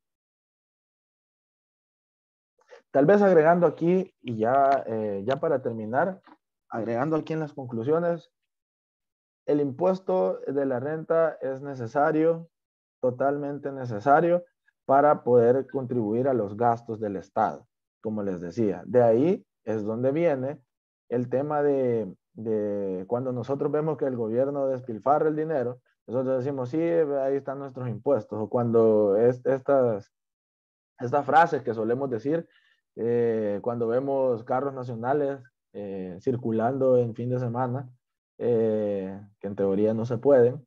Decimos, sí, es la gasolina de nuestros impuestos, todo sale de nuestros impuestos. Y es por eso, porque a partir de nuestros impuestos salen todos esos gastos. Estos impuestos también son necesarios porque es la manera de ingreso del gobierno con estos impuestos. Los dos impuestos más importantes, como lo decía anteriormente, son el IVA y la renta. Entonces, usted puede seguirlo viendo y aquí quiero agregarles algo a lo que decíamos un poquito arriba que les mencionaba, que más adelante lo iba a decir. Decía los recibos de donaciones. Para que usted conozca un poco y profundicemos un poquito más, ya para conclusión, aquí en esto de la renta, tal vez usted este dato no lo sabía y se lo muestro hoy, ya que estamos profundizando en el tema. Si usted realiza una donación a una sociedad o a una ONG, usted recibe valga la redundancia, a usted le dan un recibo de donación, con el cual usted se hace acreedor de un 20% de descuento. Es un deducible del 20% de descuento en la renta. El límite admitido legalmente para deducir en concepto de donación es el 20% del valor resultante, de restar a la renta neta o imponible del donante correspondiente al ejercicio o periodo de imposición de la donación, el valor de la donación. Es decir, cuando usted ve que un montón de empresas van a la Teletón y donan un montón de dinero, ellos a ellos se les da este recibo de donación y ellos se hacen acreedores del 20%, del deducible del 20% en la renta. Pues si usted no conocía este dato, pues también se lo doy en las conclusiones. Este dato es así, por eso las empresas también dan una generosa, lo vemos nosotros, una generosa donación, pero tienen un recibo con el cual hay un deducible del 20% en su renta, en la declaración de renta. Además de esto, el impuesto sobre la renta es una contribución muchas veces compleja para el entendimiento del contribuyente. Sin embargo, esto es de vital importancia, por lo que les decía anteriormente, porque necesitamos que el Estado, pues, darle al Estado para que ellos puedan cubrir los gastos.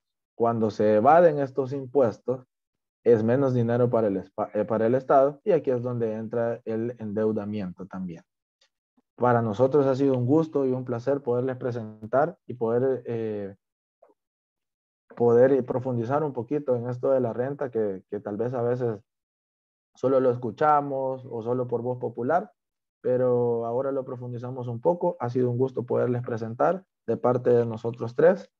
Y aquí terminamos nuestra presentación. Que Dios los bendiga a todos y muchas gracias. Sí, yo quisiera dar un ejemplo, licenciado, antes de terminar, sobre el impuesto. Solo voy a compartir pantalla. Voy a dar un ejemplo de cómo se puede calcular el impuesto sobre la renta. Y aquí tenemos un ejemplo de una persona que gana $700. En este caso, aquí vamos a utilizar la tabla de retención mensual, que es la que publicó este año el Ministerio de Hacienda. Lo tenemos aquí.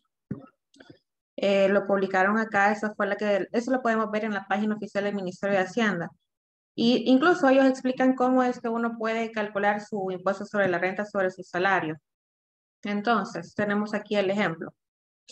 Una persona que gana $700 no es sobre estos 700 que se va a calcular el 10%, sino que primero vamos a sacar el 3% que cobra el ISS, el Instituto del Seguro Social, y el 7.25 que cobra el AFP. Cuando ya hayamos deducido esas dos cantidades, nos va a dar esa cantidad de 700, que son 628.25. Entonces, esa cantidad se va a multiplicar por el 10%, por como se ve aquí en la tabla, ya que son 628.25, entra en el tramo número 2, que dice, la persona que gana desde 472.1 hasta 895.24. Entonces, se calcula el 10% sobre ese 628.25. A eso lo que hacemos es que le restamos el excedente. A 628 se le quita 472.01 y nos da esta cantidad. Entonces ya con esta cantidad es que la multiplicamos por el 10% y después de haberla multiplicado por el 10% se le suma la cuota fija que podemos ver aquí, 17.67. Entonces en total nos va a dar el 33.29% y así es como se calcula el impuesto sobre la renta. No es sobre tu salario que está en tu contrato, sino ya cuando hayas deducido el IS y el AFP. Sobre esa cantidad es sobre la que se aplica el impuesto sobre la renta. Ese es el ejemplo que les quería compartir.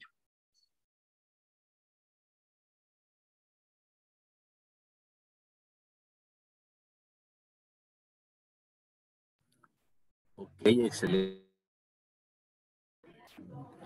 Perfecto, muy buena también la explicación de la tablita, porque de repente, vaya, nosotros como ciudadanos por costumbre, siempre decimos que la renta es el 10%.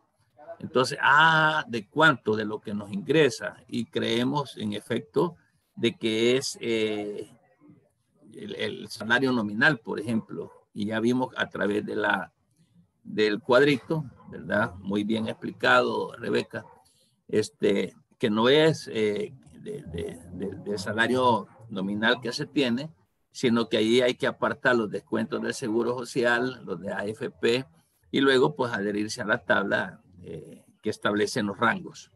Excelente. Bien, solo un par de preguntitas. Uno, ¿qué es evasión de impuestos? Y dos, ¿cuáles son las consecuencias de la evasión de impuestos?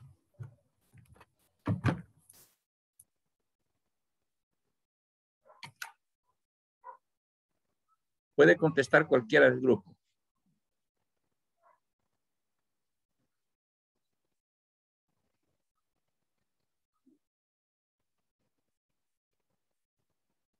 No les oigo. Pues evadir un impuesto Perdón.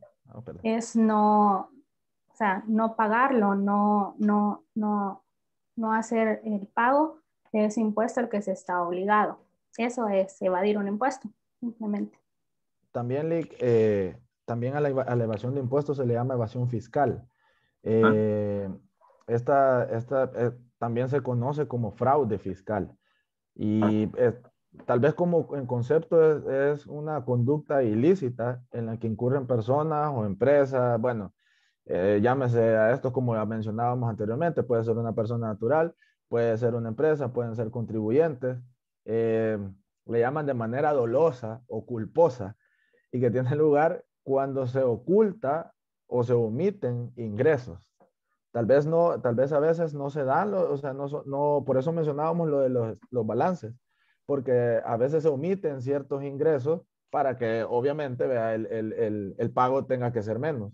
O también se oculta, ¿verdad? O sea, no se pone, o a veces no hay ningún registro de ellas. Entonces, eso más que todo elevación de impuestos. Por eso también veíamos, hablando de realidad nacional, veíamos la preocupación del Bitcoin, porque decían que era irrastreable todos los ingresos que ahí vayan. Entonces, que era más fácil para el lavado de dinero y todas estas situaciones. Pero más que todo eso, también se le llama evasión fiscal.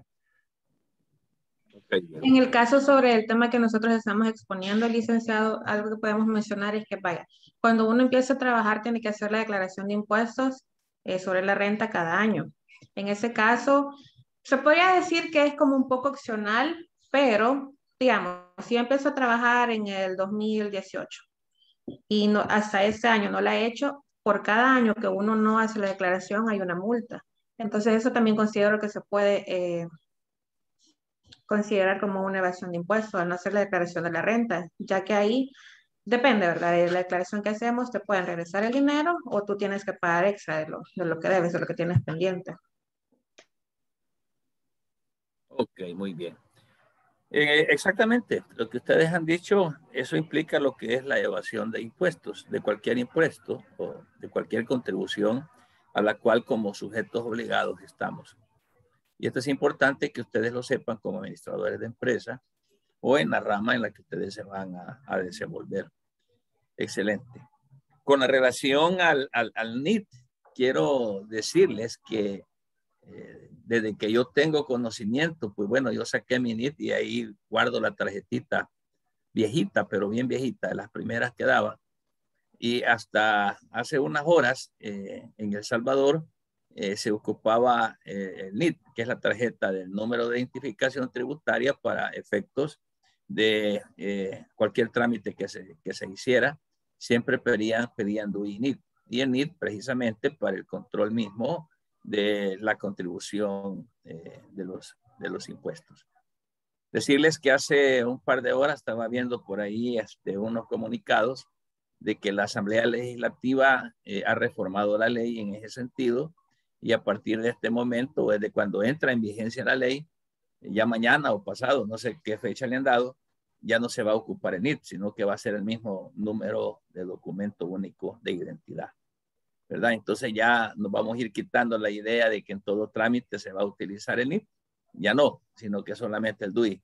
Esto es a partir de hace un momento, unas horas, quizás ni unas horas, que se ha hecho la reforma de la ley. Y es bueno que lo sepamos porque nosotros, por ejemplo, nosotros como abogados, para todo trámite se pide DUI y NIT, ¿ok? Pero hoy ya no va a ser así, ya cambió. Muy bien, vámonos al grupo número 3, sí, dígame. Fíjese que, digamos, en el caso de los menores de edad, porque yo tengo entendido que el NIT se extiende a partir de los 16 años. Entonces, ¿qué va a pasar con con esa población? Fíjense que cuando hay una reforma a la ley, habría que también ver en su conjunto los otros elementos que pueden como salir afectados, ya sea para bien o para mal. En efecto, los menores de 18 años, por ejemplo, cuando hacían o hacen sus trámites, una donación de inmueble, por ejemplo, ¿ok? Ellos actuaban con el número de identificación tributaria, con la tarjeta del NIT y con la partida de nacimiento, siendo siempre amparados por el representante legal, que en este caso podría ser papá o mamá o cualquiera de los dos. Consideraré de que como ya el NIT va a quedar fuera, creeré, porque eso sí habría que verlo también, una buena pregunta, de que a lo mejor solamente se basen a la partida de nacimiento del menor de edad, más el documento único de identidad de cualquiera de los papás, que por ley es el representante legal. Por ahí tendría que ir entonces la situación. Perfecto. Excelente. Bien, vamos al grupo número 3. No sé quién va a tener el dominio de las diapositivas para pasarle el operador. Yo, licenciado. Yacel Batres. No, Michelle. Michelle. Pero somos grupo 4. Sí, somos el 3, pero vamos a pasar de último. Ok. Michelle López, entonces. Sí. Bueno, Michelle. Licenciado, solo para informarle que no puedo activar mi cámara debido a que estoy en el trabajo y yo voy a exponer mi parte de la exposición, valga la redundancia, y me voy a tener que retirar porque estoy como con un pequeño permiso porque estoy en horario de trabajo. Que me lo habían informado. No hay problema. Excelente. Vale, démosle, ya tiene usted el hospedador para mover las diapositivas. Voy.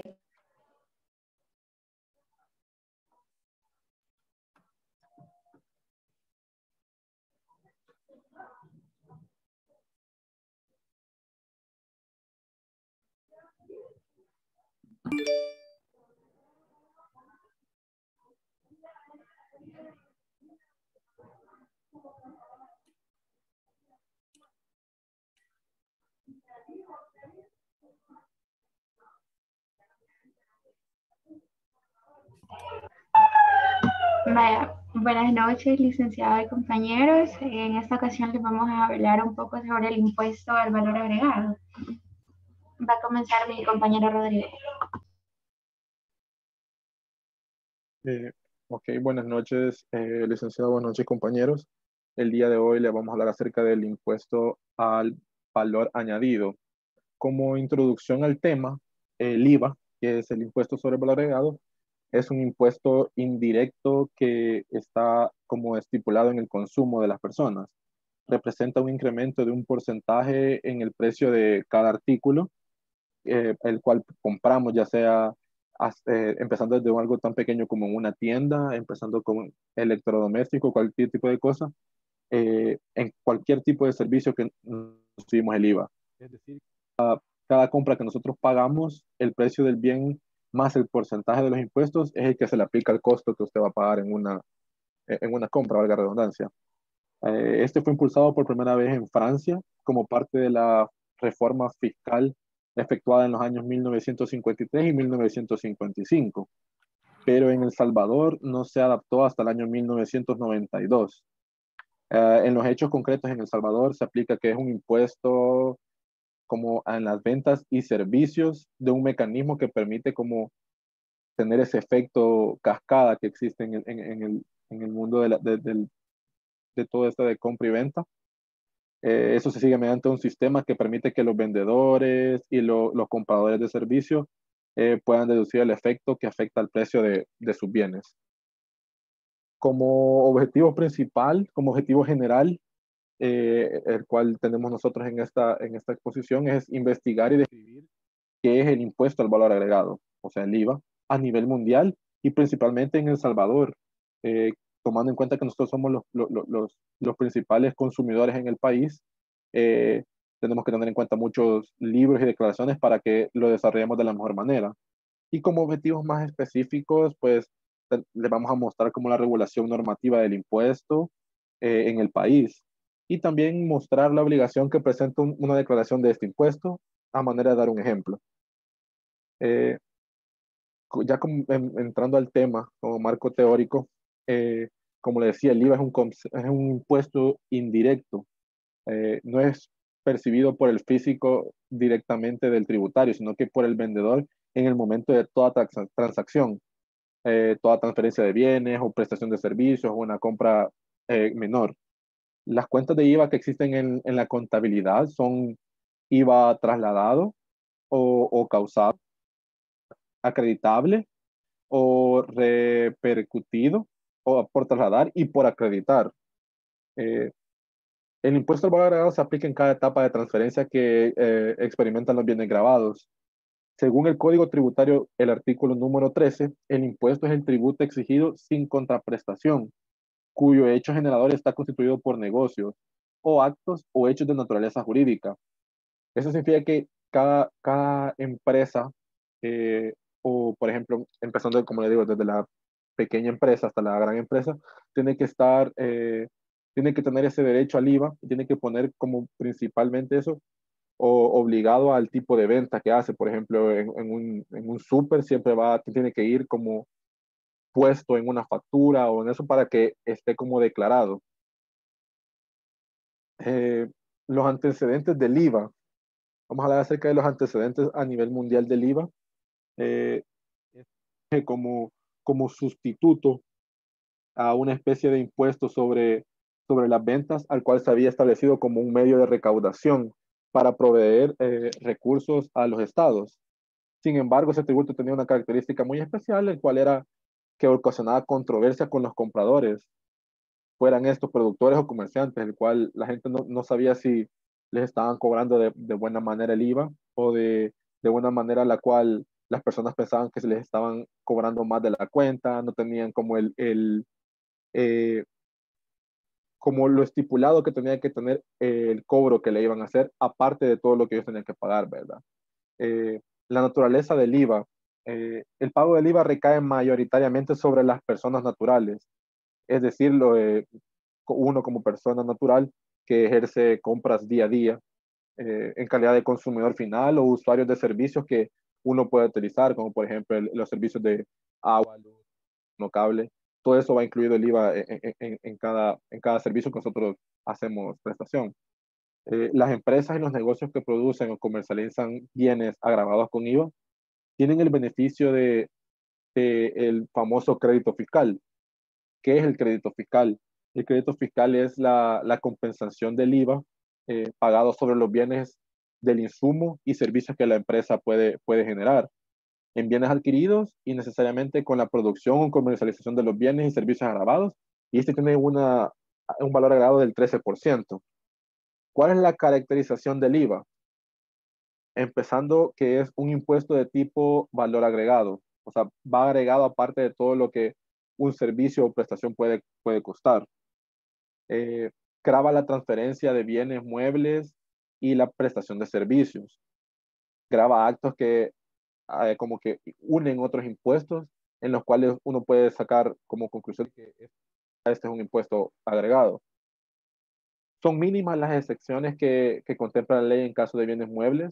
Es una gran variedad de actos de contratos que implican las transferencias.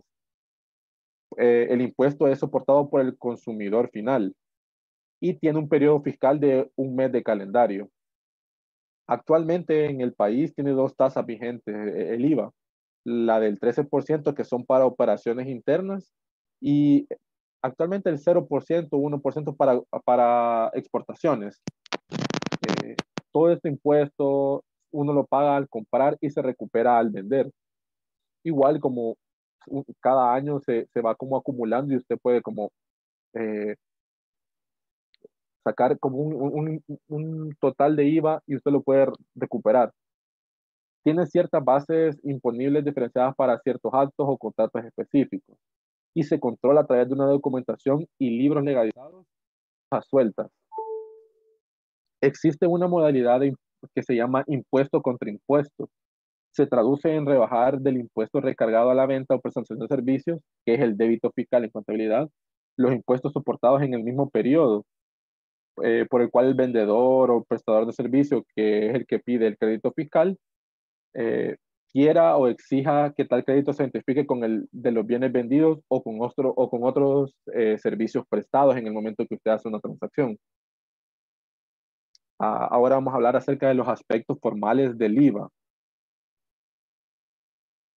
Algunos de los aspectos formales del IVA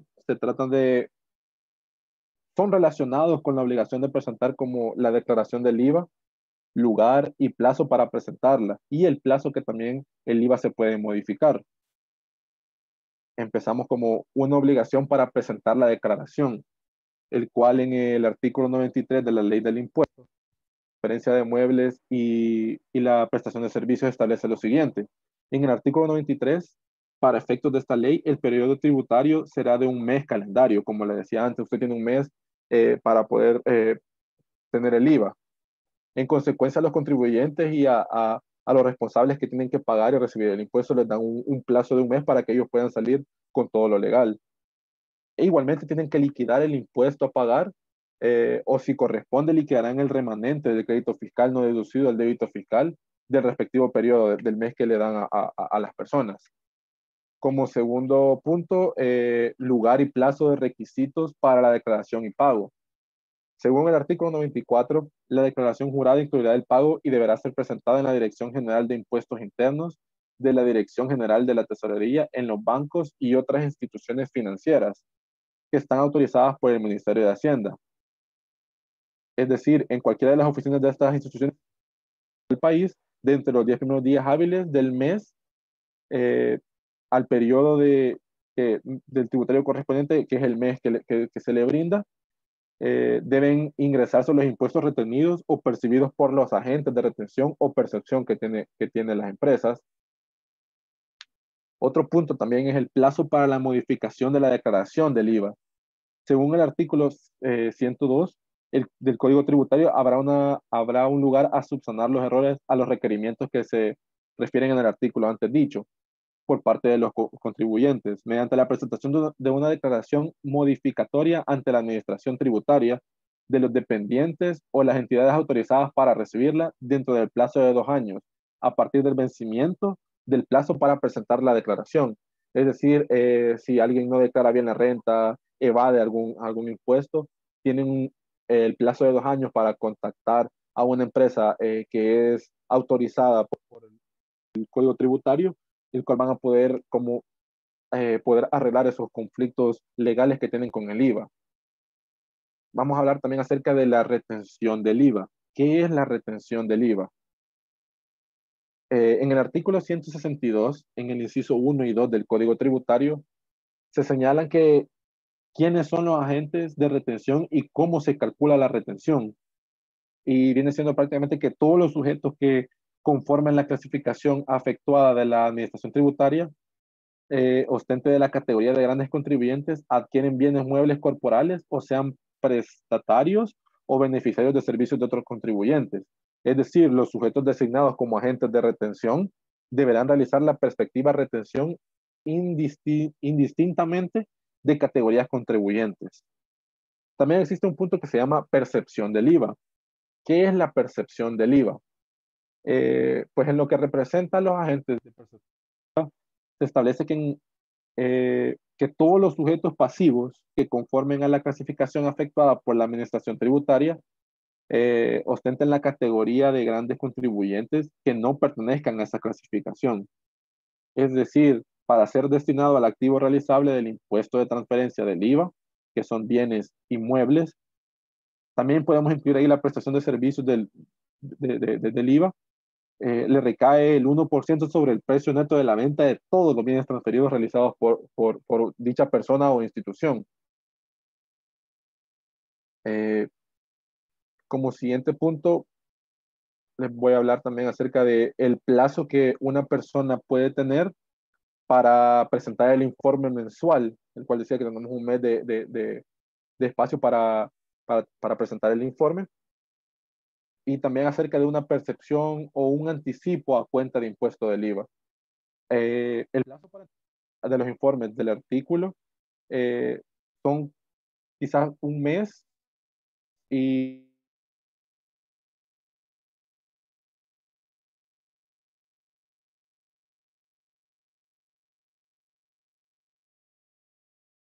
de servicios tienen que estar como estipulados de que tienen el espacio para que ellos puedan llegar al límite de esos mes y 10 días que pueden tener para eso. Tienen una obligación de remitir dentro de los 15 primeros días hábiles del mes como un periodo tributario que se les ofrece en el cual se efectuarán las retenciones. Les voy a mencionar a continuación lo que prácticamente tiene que llevar un informe de estos, que tiene que ser el nombre, la denominación o la razón social, el número de identificación tributaria, monto sujeto a la retención, el anticipo o la percepción del monto a transferir, la firma del agente de retención o percepción o del receptor del dinero. También tiene que llevar la firma de su representante legal y la firma del apoderado. Y asimismo los contribuyentes del impuesto a la transferencia de bienes muebles y la prestación de servicios que han sido los sujetos de retenciones tienen que tener ese anticipo del mencionado impuesto. Tienen la obligación de remitir dentro del mismo plazo, del cual es un mes 10 días, el inciso anterior, que es un informe por medios manuales, con las especificaciones técnicas y los formularios que la administración tributaria establece.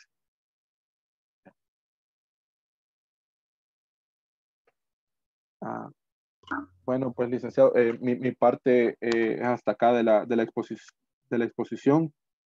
Ha sido un gusto poder presentarles y explicarles acerca del IVA. Me tengo que retirar, como les decía, por cuestiones de trabajo en estos momentos, así que espero les haya parecido muy buena mi exposición. Un gusto, pasen buenas noches y Dios les bendiga. Dios les bendiga. ¿Quién sigue? Vaya, vamos a continuar con los contribuyentes de este impuesto al valor agregado, y aquí podemos mencionar el artículo 22 de esta ley del impuesto a la transferencia de bienes muebles y a la prestación de servicios. Ese es el nombre completo. Lo que establece es que en ese artículo se establece que son quienes en carácter de productores, comerciantes mayoristas o al por menor o en cualquier otra calidad realizan dentro de su giro actividad o en forma habitual, bueno, por sí mismo, a través de mandatarios, su nombre, ventas, todo lo que significa la transferencia del dominio de los respectivos bienes. Aquí solamente se mencionan quiénes son los que tienen que contribuir a este impuesto.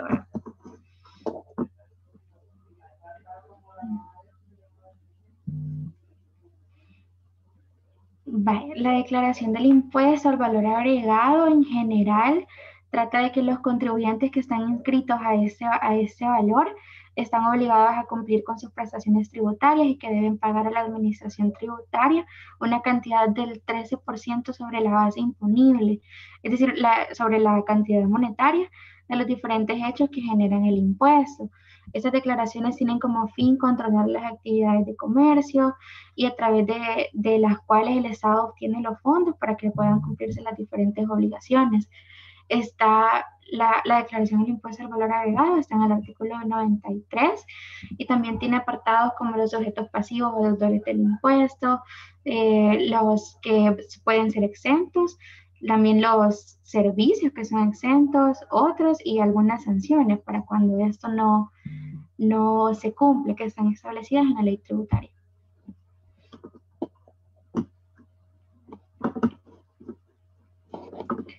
Vaya, como parte de esa declaración, tenemos un borrador ahí.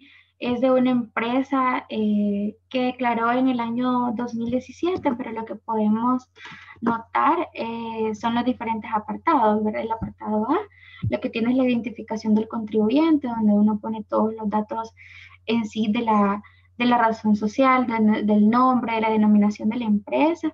El apartado B son las operaciones del mes, donde ya van todas las especificaciones, las compras, las importaciones, las ventas internas, externas. El apartado C, que lo que dice son los impuestos declarados en el mes.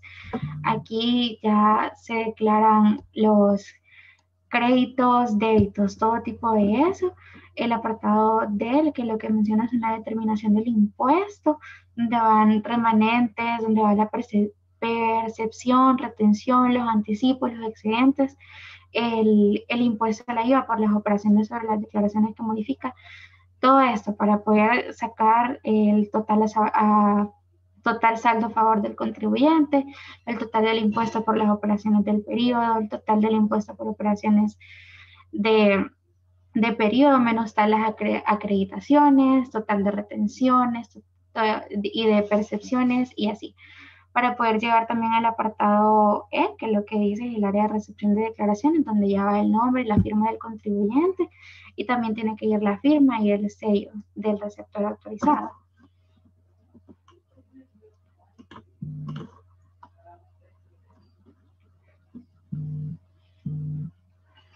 Como marco legal, podemos destacar 3 documentos: la Constitución de la República de El Salvador, también el Código Tributario y también el Reglamento de Aplicación del Código Tributario.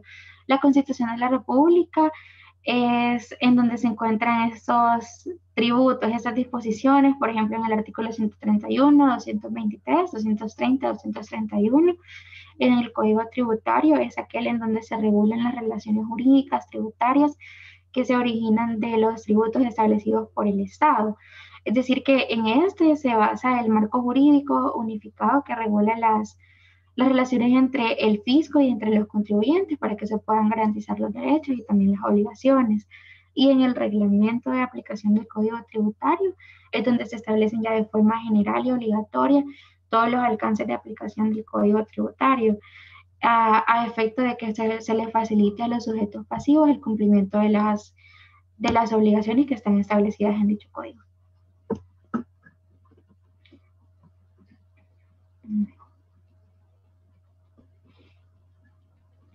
También tenemos el reglamento de la ley del IVA. En este se regula de carácter general y obligatorio la ley del IVA para su correcta aplicación, es decir, que en este se desarrolla como de manera general el contenido de dicha ley del IVA. De ahí tenemos la ley del impuesto a la transferencia de bienes muebles y a la prestación de servicios. Esta está establecida en el artículo 76 y lo que dice es que si el crédito fiscal excede al débito fiscal de dicho periodo, el remanente se puede deducir en los periodos tributarios siguientes a su total extinción, o que también se puede acreditar contra el impuesto que ya se regula en la presente ley. También podemos mencionar la Ley Orgánica de la Dirección General de los Impuestos Internos. Esta ley lo que hace es que regula las funciones básicas de la Dirección General de los Impuestos Internos. las cuales son el aplicar y hacer también cumplir las leyes referentes a los impuestos, a las tasas, a las contribuciones fiscales y a la tasación, la vigilancia y el control de estos. También tenemos la ley del registro y control especial de contribuyente al fisco, es decir, la ley del NIT, y en esa lo que se establece es que todas las personas, ya sean naturales o jurídicas, están obligadas a un pago de impuestos. Deben estar inscritas en el registro y también en el control de contribuyentes al fisco. Está también el Código de Comercio, como ya les mencionaba, este código es el que regula a las personas jurídicas con fines de lucro, también llamadas comerciantes sociales, y estableciendo la forma de su constitución, de su transformación, de disolución, y también regula a personas naturales. La Ley de Organización y Funcionamiento del Tribunal de Apelaciones de los Impuestos Internos y Aduanas. Este es el órgano administrativo competente para poder conocer los recursos de apelación que interponen los sujetos pasivos contra resoluciones que son definitivas en materias de liquidación de oficio y de imposición de sanciones que se emiten por la Dirección General de los Impuestos Internos. También tenemos el Código Procesal Civil y Mercantil. Este es el cuerpo normativo que regula requisitos y que es una forma de hacer las notificaciones a los contribuyentes de este impuesto en los casos de una iniciación de fiscalización. También es el Código Civil, que es aquel cuerpo normativo que regula todo lo relacionado a la persona siempre natural y jurídica y toma en cuenta atributos como la capacidad, como patrimonio, domicilio y toda facultad y obligación de carácter privado que estos posean.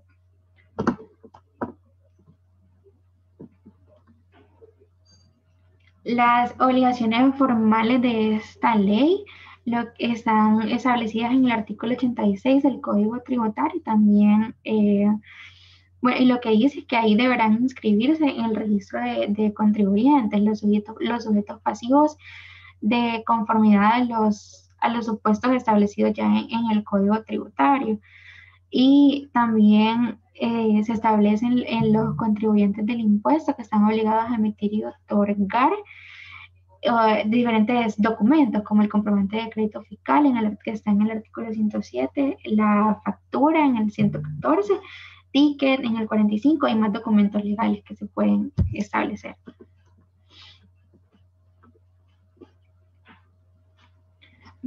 Con respecto al Código Tributario, como les mencionaba, es el libro o registro de operaciones de ventas a contribuyentes.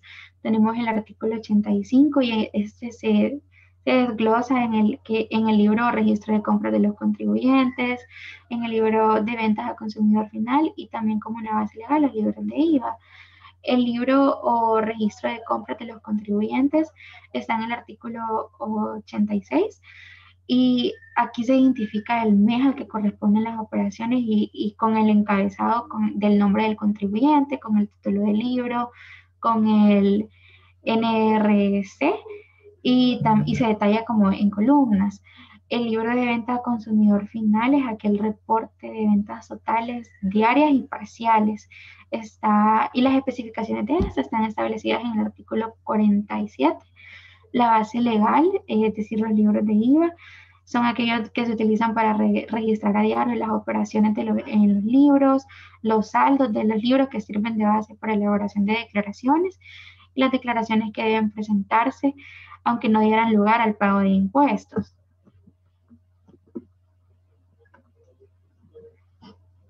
Vale, ya para concluir, podemos destacar que el IVA, al ser un tributo que se basa en el consumo, tiene una carga fiscal que es financiada por el consumidor final y que representa para el Estado salvadoreño grandes cantidades de dinero y que es ahí donde tiene su importancia porque acá es donde se abarca la totalidad de las personas y representa un potencial recaudatorio para el país.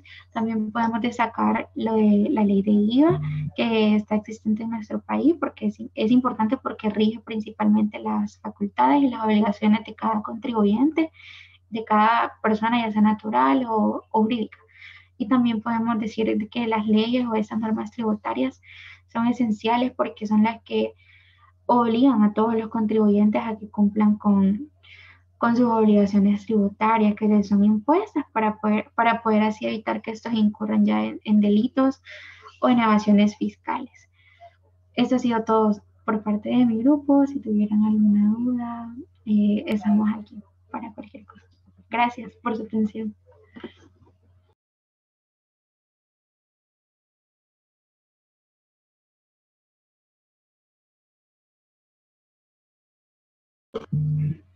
Licenciado, está con el micrófono apagado. Ok. Hoy sí. Yo creo que ha sido una jornada maratónica la que se ha hecho esta noche, pero vale la pena por los temas que son de interés y que son precisamente estos temas a ustedes les van a servir para toda su carrera, ¿verdad? En el grupo 3 estuvo Rodrigo Morales, Yashel Batres. ¿Quién más está en el grupo? Yo, licenciado. Michelle López. Michelle. También yo, licenciado Asdrúbal Villalta. Michelle y Asdrúbal.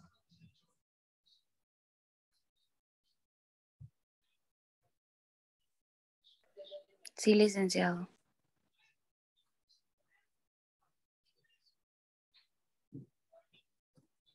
Bien, yo creo que ya con esto hemos coronado prácticamente el ciclo y agotado todos los temas que el programa nos ha pedido.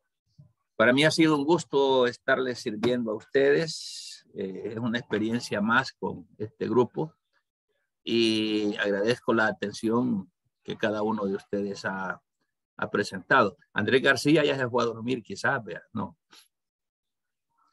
Entonces, agradecerles, no sé si tienen algún comentario, qué les pareció bueno, qué les pareció mal, y si no, pues por ahí les van a aparecer sus notas, quizás por más o menos por el día viernes, ya se las voy a tener en el campus para que ustedes puedan verla, ¿verdad?